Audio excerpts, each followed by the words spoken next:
చెప్పి road mall ఉంటది. Survey Telangana survey దేశానికి కూడా ఆదర్శం అంటారు.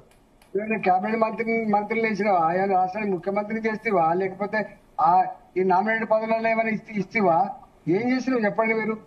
నీ చేతులున్నదా నువ్వు చేయలేదు. నువ్వు అక్కడ నువ్వు ఈ కేంద్రం మీద ఇవాళ కాంగ్రెస్ పార్టీని ఏ రూపంలో కూడా నమ్మడానికి ప్రజలు సిద్ధంగా లేరు అని గుర్తుపెట్టుకో.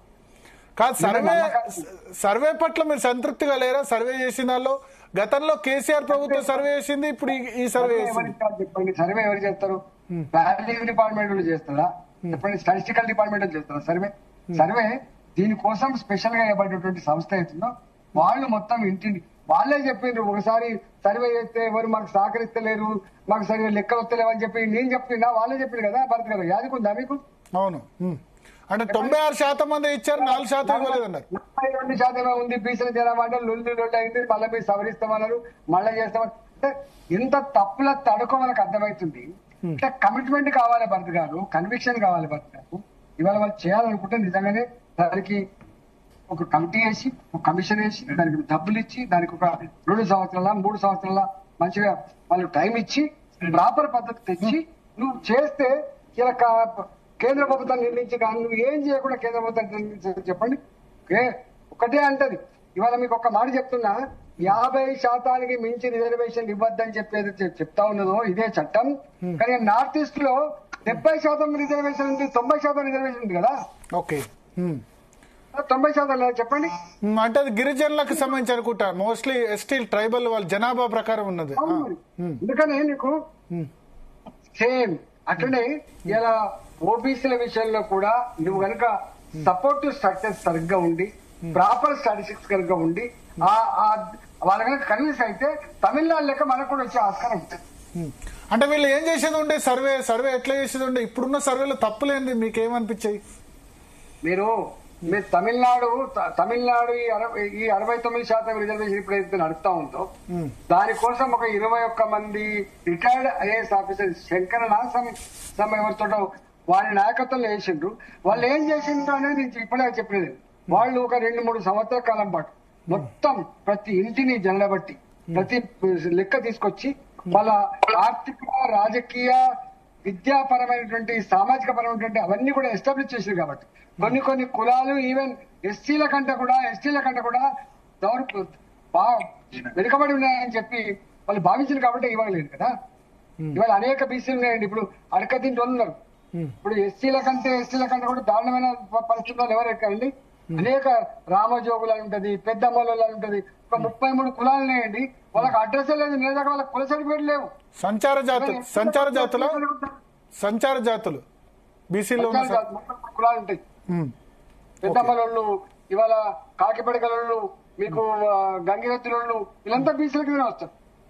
33-34 కులాల దాకా ఇవాళ వాళ్ళకు నేను ఆర్థిక మంత్రి అయిన తర్వాత వాళ్ళ కుల సర్టిఫికేట్ ఇప్పించే కొంతమందికి, కొన్ని కులాలకు పాపం ఆ కులాన్ని వాళ్ళు గుర్తించకపోతే, సర్టిఫికేట్ పొందకపోతే వాళ్ళు చదువుకోవాలనుకుంటే వేరే కులం వాళ్ళ సర్టిఫికేట్ పెట్టి వాళ్ళు చదువుకున్నారండి. నేను వచ్చినాక ఒక 30-40 రోజులు కష్టపడితే గానీ వాళ్ళ కుల సర్టిఫికేట్ ఇవ్వలేకపోయినా గుర్తుపెట్టి. అందువల్ల బీసీలు అనగానే ఎస్టీల కన్నా పెద్దోళ్ళు అని, ఎస్టీల కన్నా పెద్దోళ్ళని కాదు, వాళ్ళకంటే అలవస్థానంలో ఉన్నాయి. పీసీఆర్ మిగతా జూమ్ ఎవరైనా అయితే లాగౌట్ చేయండి వాళ్ళని. ఎస్ రాజేందర్ గారు, ఒకటి ఇప్పుడు కేసీఆర్ ప్రభుత్వం ఒక్క రోజులో సర్వే చేసింది, ఇప్పుడు దానికంటే మాది బెటరే కదా అంటారు. అప్పుడు మీరే ఫైనాన్స్ మినిస్టర్ అనుకుంటా. తప్పల తడక అని చెప్పి తీసుకపోయి అడికెక్కిచ్చిండు. బయట పెట్టిలా, మళ్ళీ ఎప్పుడైనా బయటకు వచ్చిందా చూసిందా మీరు? కేసీఆర్ సర్వే ఎప్పుడైనా బయటకు వచ్చిందా? దాని ఆధారంగా నిర్ణయాలు తీసుకున్నామా? నేనే ఆర్థిక మంత్రిని అన్ని ఇట్లా. కానీ ప్లానింగ్ డిపార్ట్మెంట్ వెబ్సైట్ లో పెట్టట్టున్నారు. అప్పుడు ప్లానింగ్ డిపార్ట్మెంట్ వెబ్సైట్ లోనో ఎంసీఆర్ హెచ్ఆర్డి వెబ్సైట్ లో ఉండేది. ఇప్పుడు మళ్ళొకసారి తీర్చుడు మొత్తం అవన్నీ కూడితే తెలంగాణ జనాభా ఎంత అయిందో ఒకసారి చూడు. 114% వచ్చినట్టుంది ఓసీ, బీసీ, ఎస్సీ, ఎస్టీ అని. ఇవన్నీ మాట్లాడుతున్నాను నేను. అది మాత్రం తప్పుల తడక. ఉన్న జనాభా కంటే ఎక్కువ వచ్చిన ఏది కేసీఆర్ చేసిన దానిలో మొత్తం తప్పులు తడక. కానీ జనాభా అప్పుడు 3,70,00,000 వచ్చిందా టోటల్? చాలా ఎక్కువ వచ్చింది. ఓకే, అంటే ఒకటే రోజులో చేయడం వల్ల జరిగిన ప్రాబ్లం అది సాధ్యమైద్దా అండి? ఓ అన్నాడు కేసీఆర్ గారి మీద విపరీతమైన నమ్మకం ఉండే దుబాయ్ లో ఉన్న వాళ్ళు వచ్చిండ్రు, మలేషియాలో ఉన్న వాళ్ళు వచ్చిండ్రు, వింటున్నా ఏదో మాది జరుగుతుందట అని చెప్పి ఇచ్చిండ్రు. ఇవన్నీ దాని లోతులోకి పోకూడదు కదా ఎందుకు. ఓకే మరి మంచిది. ఒకటి ఫైనల్ గా ఇప్పుడు బీసీలకు సంబంధించి మీరైతే క్లియర్ గా 8th లో నిలబడదంటారు. సో తమిళనాడు తరహాలో చెయ్యాలి అంటారు. చేయాలంటే 1-2 years పడుతుంది, ఇంకా 2 సంవత్సరాలు అంటే మరి అంటే ఇప్పుడు ఈ ప్రభుత్వం దగ్గర ఈ కోర్టును కనిపించేసేంత సమాచారం కనుక ఉంటే సక్సెస్ అయిద్దా లేదా అని వాళ్ళు చెప్పాలి. ఈటల నారాయణ గారు మాట్లాడేది కానీ ఇతర న్యాయ నిపుణులు మాట్లాడేది కానీ ఇదంతా బక్వాస్, ఇదంతా తప్పు, మీరు వీళ్ళని నమ్మకండి అని మీరు స్టేట్మెంట్ ఇవ్వమని చెప్పండి. ఇగో తప్పకుండా 8వ తారీఖు నాడు కోర్టుకు పోయినప్పటికి కూడా మనమే నెగ్గుతాం, 42% రిజర్వేషన్ మేము ఇచ్చింది 100కు 100% కరెక్ట్, రాజ్యాంగ బద్దంగా ఉన్నది, దీన్ని అడ్డుకునే శక్తి ఎవరికి లేదు అని చెప్పి ఒక స్టేట్మెంట్ ఇవ్వమని చెప్పండి. ఇప్పుడు ప్రభుత్వం ఏమంటుందంటే కోర్టు స్టే ఇవ్వలే కదా హైకోర్టు, అందుకని నోటిఫికేషన్ ఇచ్చాం, స్టే ఇస్తుండే జీవోలో తప్పు ఉంటే అని అంటారు. మీరు ప్రాపర్ స్టాటిస్టిక్స్ తో రండి, సమాచారంతో రండి.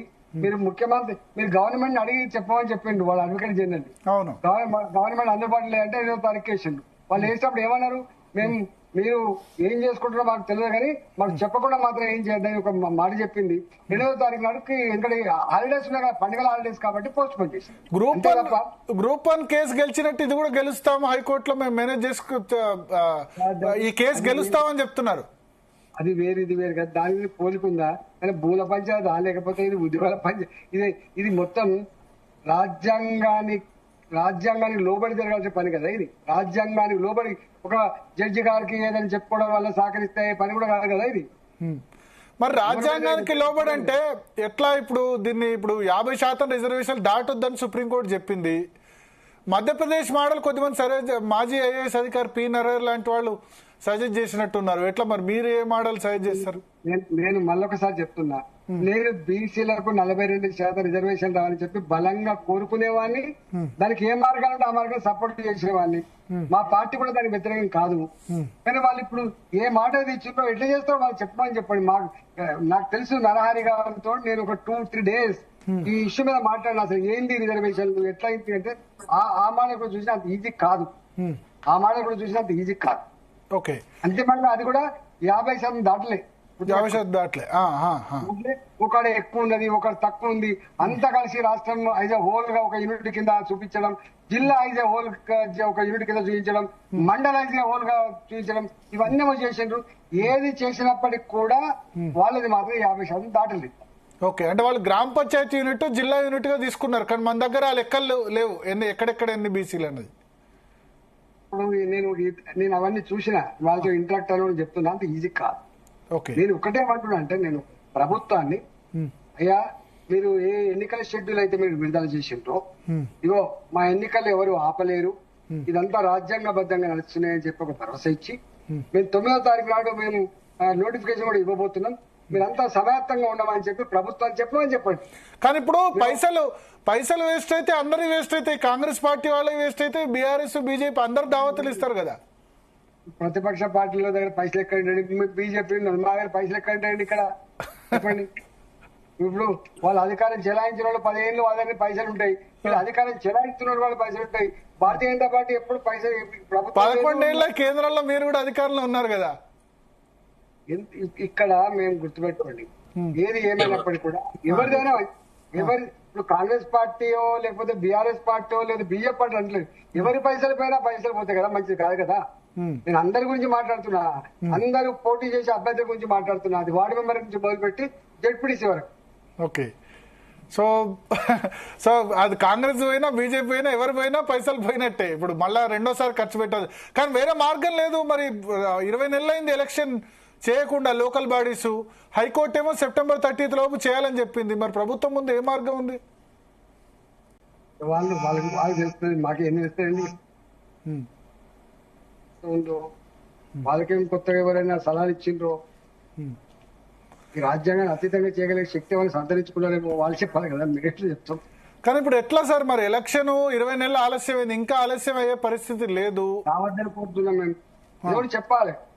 గవర్నమెంట్ బాధ్యతమైన గవర్నమెంట్ కదా, చేయాల్సిన గవర్నమెంట్ కదా, చెప్పాలి. ఓకే, వాళ్ళే ఈ విషయంలో అంతిమంగా నిర్ణయం తీసుకోవాలి. ఇప్పుడు ఉన్నారే మరి పార్టీ పరంగా మీరు ఇచ్చిన సిద్ధమా? ఒకవేళ రేవంత్ రెడ్డి పిలుపునిస్తే ఇది కొట్టేస్తే పార్టీ పరంగా 42% అంటే నేను ఇప్పటిదాకా ఏం చెప్పినా 40% వివరించే ఇప్పటికే 40% పైన ఉన్నారు బీసీలుగా ఉన్న వాళ్ళు. గ్రామాల్లో ఉంటే ఎక్కువ బీసీలు ఉన్నారు. ఇప్పుడు గుర్తుపెట్టుకోండి. అవును, ఏ మాత్రం కొంచెం ఎక్కువ కొంచెం సంపాదన పెరిగినా, ఏ మాత్రం కొంచెం మంచిగా ఉన్నా కూడా వాళ్ళ పిల్లలు అమెరికాలో ఉన్నా అక్కడ ఉన్న అంతా మైగ్రేట్ అవుతున్నారు సిటీకి. ఇంత వేగంగా జనాభా ఎందుకు పెరుగుతుందండి? ఇవాళ ఎక్కువ ఉంటోళ్ళు ఎవరో నాకు తెలుసు, ఏ సామాజిక వర్గాలు అక్కడ ఉంటుందో నాకు తెలుసు. అందుకని ఇలా గ్రామీణ ప్రాంతాలు పట్టుకొని ఉండేది వాళ్ళే ఉన్నారు.